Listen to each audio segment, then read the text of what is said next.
प्रणाम।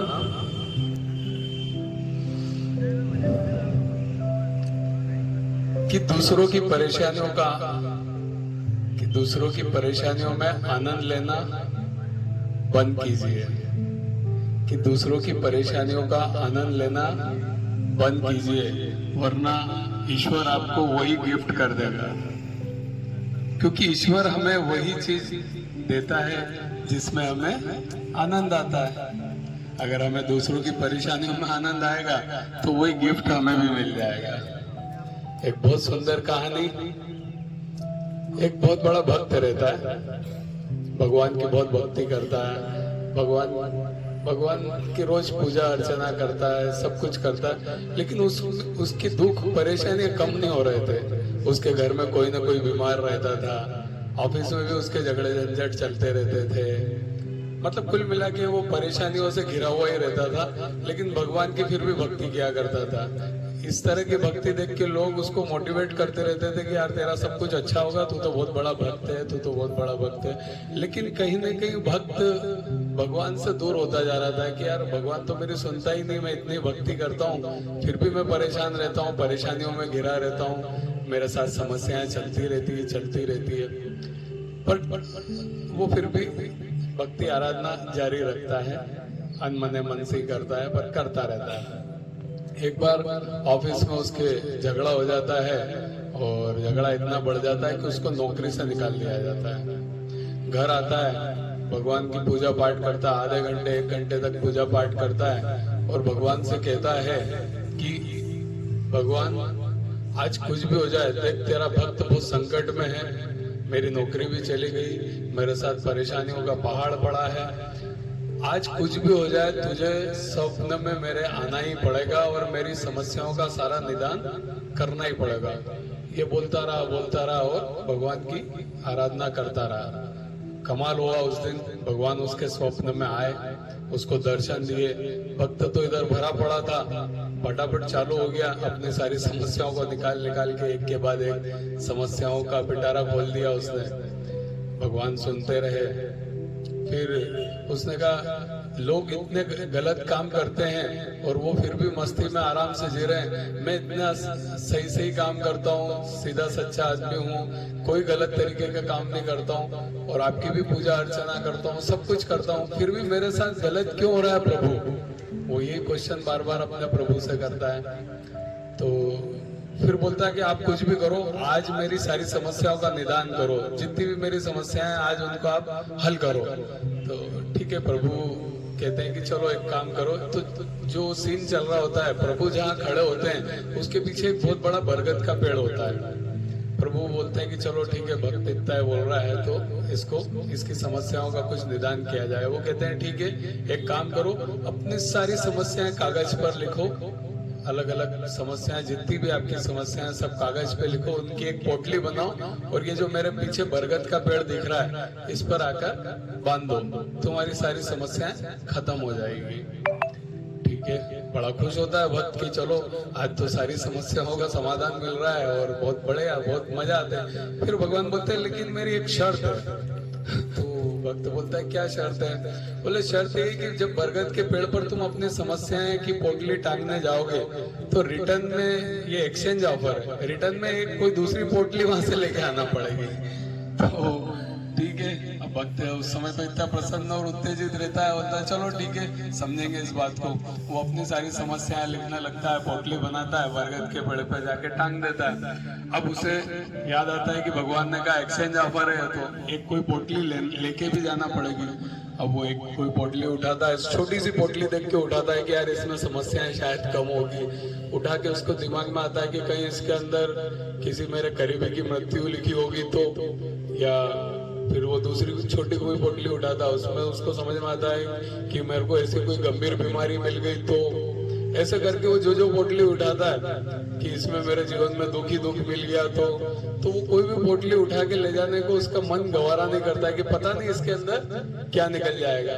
अल्टीमेटली उसका दिमाग घूमता है और वो वापस भगवान से कहता है कि आप तो भगवान मेरी पोटली वापस कर दो, मैं अपनी समस्याओं को खुद ही हैंडल कर लूंगा। तो भगवान बोले बस मैं यही बात तुझे समझाना चाहता था। जीवन में ये एक चक्र है, लाभ हानि सुख दुख एक चक्र है, सबके साथ आएगा।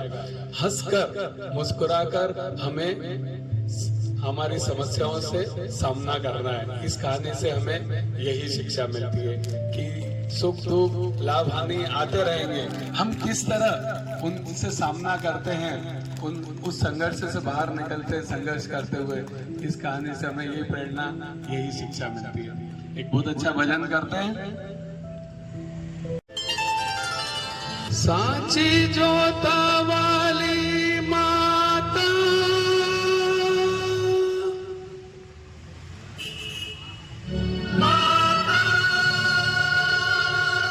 तेरी जय जयकार,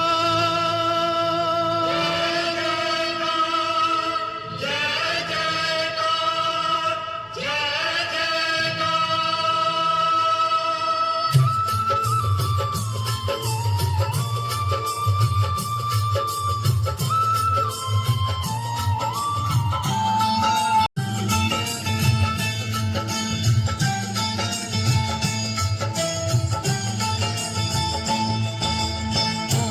मुझे बुलाया शेरवालिए, मैं आया शेरवालिए।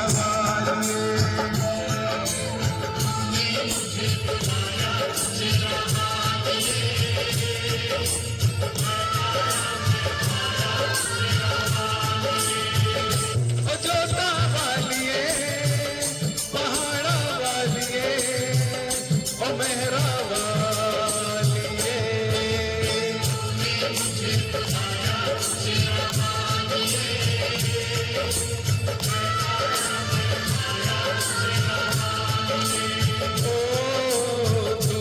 मुझे बुलाया शेरवालिए, मैं आया शेरवालिए।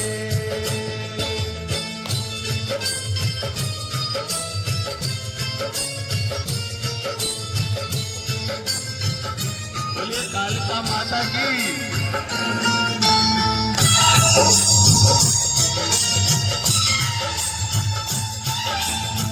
सारा जग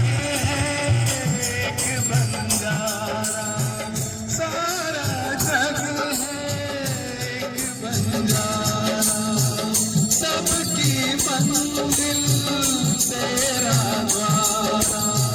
ऊंचे पर्वत लंबा रास्ता, ऊंचे पर्वत लंबा रास्ता, पर मैं रह ना पाया शेरवालिए।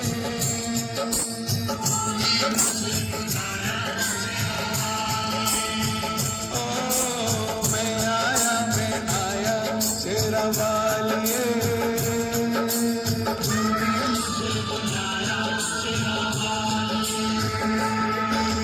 भगवान की भक्ति में ही शक्ति है, भाव में ही भगवान है।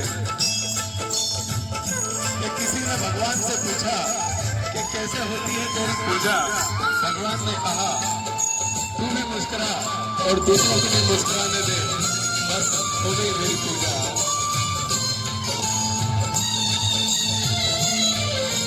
सोने मन में जल गई बाती, तेरे पथ में मिल गए साथी।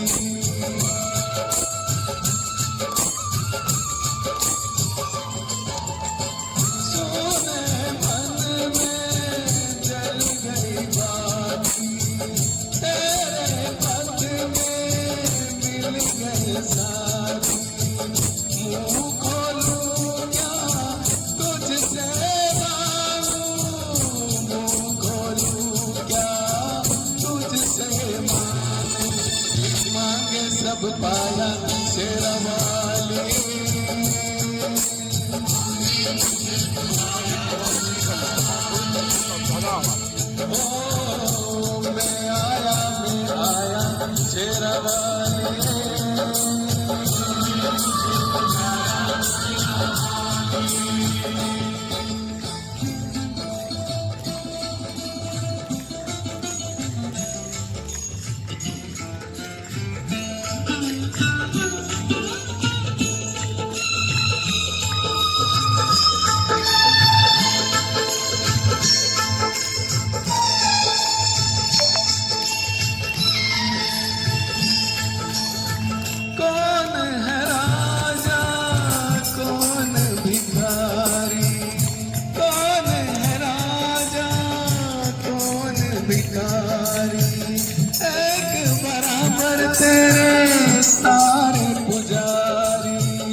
सबको दर्शन देके, तूने सबको दर्शन देके अपने गले लगाया शेरवालिए।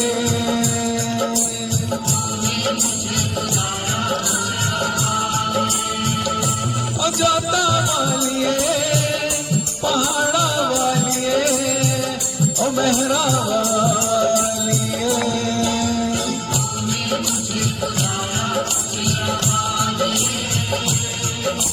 मैं आया शेरवालिए।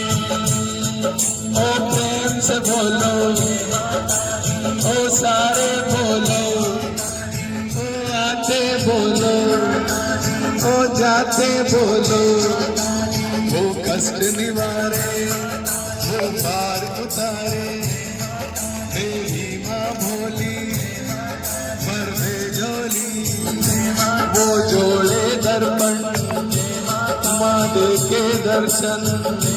ओ जय माता दी, जय माता दी, जय माता दी, जय भवानी की जय, पहाड़ा वाली की जय, अम्बे रानी की जय। बोलिए जय माता दी।